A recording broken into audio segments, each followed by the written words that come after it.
મિત્રો, 19 એપ્રિલ અને અખાત્રીજના દિવસે જો તમે કંઈ ન કરો તો ચાલશે, પણ તમે રવિવારની રાત્રે આ જગ્યા પર 3 દીવા જરૂર પ્રગટાવી દેજો, કે જેથી કરીને સાક્ષાત લક્ષ્મી માતાનો વાસ તમારા ઘરમાં થશે, કે જેનાથી તમારા ઘરની આર્થિક પરિસ્થિતિ સુધરી જશે.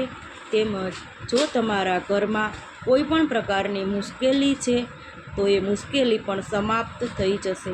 અને મિત્રો, જો તમે ધનની પ્રાપ્તિ ઈચ્છતા હશો તો મિત્રો, અખાત્રીજની રાતે તમે આ 3 જગ્યા પર એક દીવો જરૂર પ્રગટાવી દેજો, કે જેથી કરીને તમારા ઘરમાં ધન આવવાના બધા જ રસ્તા ખુલવા લાગે.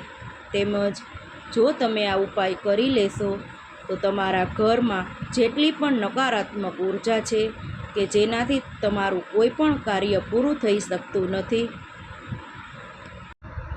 એ નકારાત્મક ઉર્જા પણ સમાપ્ત થઈ જશે. આથી તમે અખાત્રીજના દિવસે આ ઉપાય જરૂર કરી લેજો.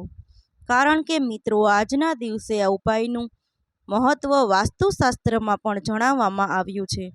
એવી માન્યતા છે કે જે કોઈ પણ વ્યક્તિ અખાત્રીજની રાતે આ 3 જગ્યા ઉપર એક દીવો પ્રગટાવી દેશે તો એનો બેડો પાર થઈ જશે. આથી મિત્રો, ઉપાયને જોવા માટે આ વિડીયોને છેલ્લે સુધી જોવા વિનંતી. આ વિડીયોમાં આગળ વધતા પહેલાં જો તમે ઈચ્છતા હો કે લક્ષ્મી માતાની કૃપા તમારી ઉપર સદા બની રહે તો વિડીયોને લાઈક કરી અને કમેન્ટમાં જય માં લક્ષ્મી લખી દેજો. 19 એપ્રિલ અને અખાત્રીજનો દિવસ છે, જે બહુ જ શુભ માનવામાં આવે છે. અખાત્રીજના દિવસે તમે અમુક એવા શુભ કાર્ય કરો છો તો તમારા બંધ નસીબના તાળા ખુલી જાય છે. તમે અખાત્રીજની રાત્રે આ જગ્યા ઉપર પણ 3 દીવા પ્રગટાવી દેશો તો તમારું નસીબ એવું ચમકી જશે અને તમારા જીવનમાં એવો ચમત્કાર થશે કે જેવું તમે ક્યારેય વિચાર્યું પણ નહીં હોય.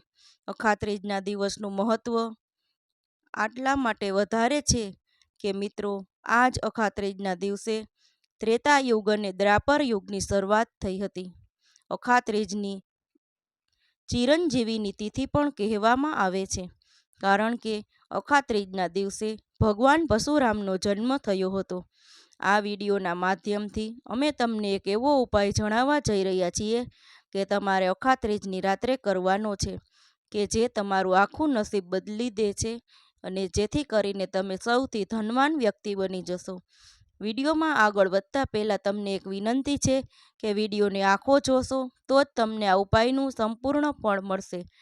આ વિડીયોમાં છેલ્લે સુધી બન્યા રહેવા વિનંતી, કે જેથી કરીને આ વિડીયોમાં અમે તમને અખાત્રીજની રાતે જે પણ ઉપાય જણાવવાના છીએ એ ઉપાય તમારે અવશ્ય કરી લેવો જોઈએ, જેનાથી તમારા નસીબનું તાળું અવશ્ય ખુલી જશે અને તમારા ઘરમાં ધન ધાન્યની કમી નહીં રહી શકે.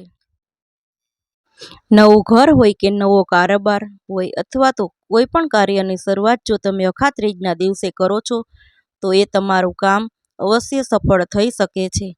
પંચાંગ તેમજ શુભ મુહૂર્ત જોયા વગર જ તમે અખાત્રીજના દિવસે કોઈ પણ શુભ તેમજ માંગલિક કાર્ય જેવા કે લગ્ન, ગૃહ પ્રવેશ, વસ્ત્ર આભૂષણ તેમજ બધી વસ્તુઓની સ્થાપના તેમજ ખરીદી કરી શકો છો.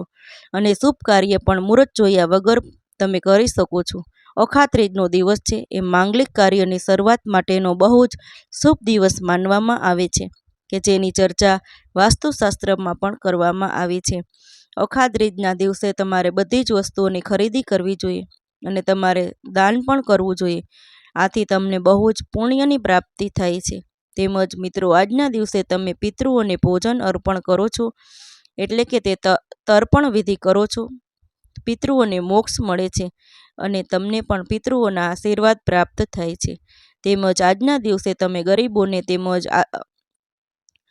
લોકોને ભોજન કરાવો છો તો તમને ઉત્તમ પુણ્યની પ્રાપ્તિ થઈ શકે છે. તેમજ આ શુભ કાર્ય કરવાથી તમને બધા જ દેવી દેવતાઓના આશીર્વાદ પ્રાપ્ત થાય છે અને તમારા ઘરે માતા લક્ષ્મીનો વાસ થઈ શકે છે. આપણે જાણીએ કે તમારે અખાત્રીજના દિવસે વ્રત પૂજા પાઠ ન કરો તો ચાલશે, પણ તમારે અખાત્રીજની રાત્રે આ 3 જગ્યા ઉપર એક દીવો અવશ્ય પ્રગટાવી દેવો જોઈએ, જેથી કરીને તમને પુણ્યની પ્રાપ્તિ થઈ શકે. તેમજ તમારે જે કાંઈ પણ મનોકામના હશે તે અવશ્ય પૂર્ણ થશે. તેમજ જો તમારા ઘરમાં કોઈ પણ પ્રકારનો વાસ્તુ દોષ, મંગળ દોષ અથવા નજર દોષ હશે તો એ બધી સમસ્યાઓમાંથી તમે મુક્ત થઈ જશો.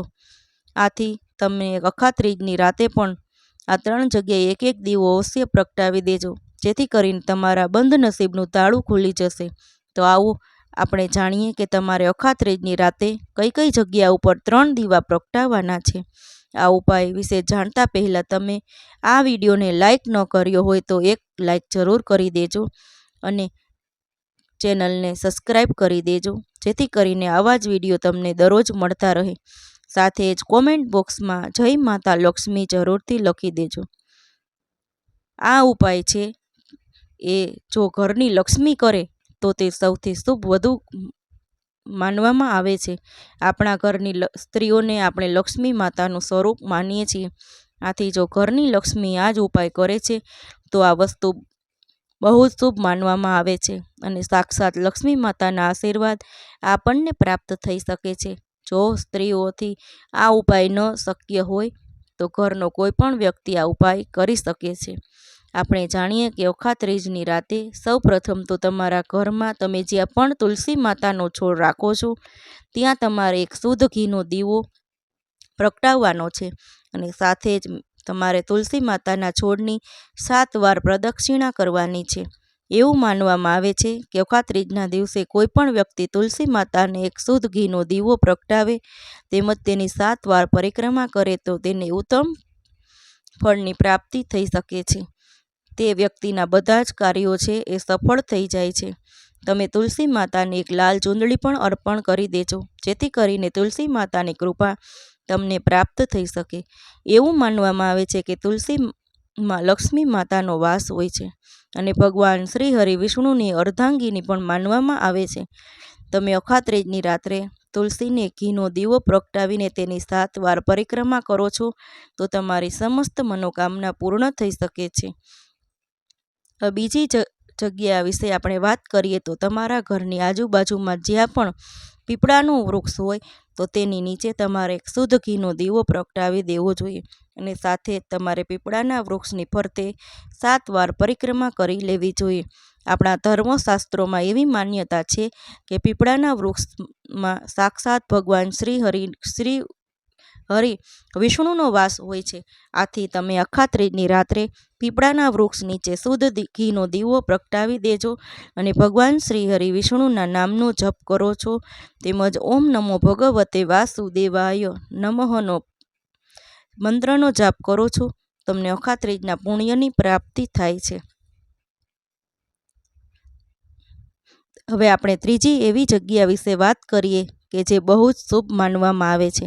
આ જગ્યા એવી છે કે જગ્યામાંથી આપણા ઘરમાં સકારાત્મક ઉર્જાનો સંચાર થતો હોય છે. આથી સાંજે તમે પોતાના ઘરના મુખ્ય દ્વાર ઉપર બંને બાજુ એક શુદ્ધ ઘીનો દીવો જરૂર પ્રગટાવી દેજો. આપણા ઘરના મુખ્ય દ્વાર ઉપર જો તમે અખાત ત્રીજની રાતે દીવો પ્રગટાવો છો તો તમારા ઘરમાં સાક્ષાત લક્ષ્મી માતાનું આગમન થશે. ઘરનો મુખ્ય દ્વાર એવો છે જ્યાંથી લક્ષ્મી આપણા પોતાના ઘરના પ્રવેશ કરતા હોય છે. તમે અખાત ત્રીજની રાત્રે મુખ્ય દ્વાર ઉપર દીવો પ્રગટાવશો તો તમારા ઘરમાં જ બધા દેવી દેવતાઓનો વાસ થશે.